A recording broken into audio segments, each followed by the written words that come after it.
ভোর হওয়ার আগেই কাটোয়া স্টেশনে হাজির হন এক নারী, হাতে একটি বড় ব্যাগ, আর সেই ব্যাগে ভর্তি খাবার। ইতিমধ্যেই মানুষটিকে আমরা সবাই চিনি এবং জানি সোশ্যাল মিডিয়ার মাধ্যমে। এতক্ষণে আপনারা নিশ্চয়ই বুঝে গেছেন কার কথা বলতে চাইছি। আগে হ্যাঁ, মানুষটির নাম কাজলি বিশ্বাস।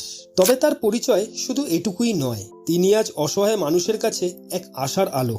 প্রতিদিন নিজের হাতে রান্না করেন, কখনো ভাত ডাল, কখনো তরকারি, আবার মাঝে মধ্যে আমিষও। আর সেই খাবার পৌঁছে দেন স্টেশনের অসহায় মানুষদের মুখে, যাদের নেই পরিবার, নেই আশ্রয়।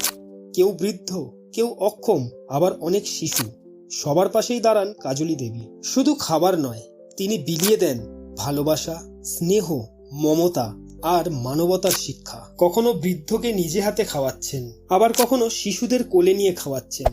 আর একটা কথা না বললে এই ভিডিওটি অসম্পূর্ণ রয়ে যাবে। একসময় নিজের গয়না পর্যন্ত বেচে দিয়েছিলেন তিনি, যাতে কোনো ক্ষুধার্ত পেট খালি না থাকে। আরও জানলে অবাক হবেন, কোনো বিজ্ঞাপন নেই, নেই সরকারি সাহায্য, সবটাই উনি করেন নিজের সাধ্যে। কাজলি দেবী দেখিয়ে দিয়েছেন, মানবতার আলো জ্বলতে থাকলে পৃথিবী কোনোদিনও অন্ধকারে ডুববে না। দিদিভাই, আমাদের চ্যানেলের পক্ষ থেকে আপনাকে জানাই অসংখ্য ধন্যবাদ, আর প্রার্থনা করি এই মহৎ কাজ আপনি ভবিষ্যতেও যেন চালিয়ে যেতে পারেন। এরকম ভিডিও আরও দেখার জন্য সাবস্ক্রাইব করে দিন, আর ফেসবুক থেকে দেখে থাকলে ফলো করে দিন। দেখা হবে পরের ভিডিওতে নতুন কোনো গল্পের সাথে।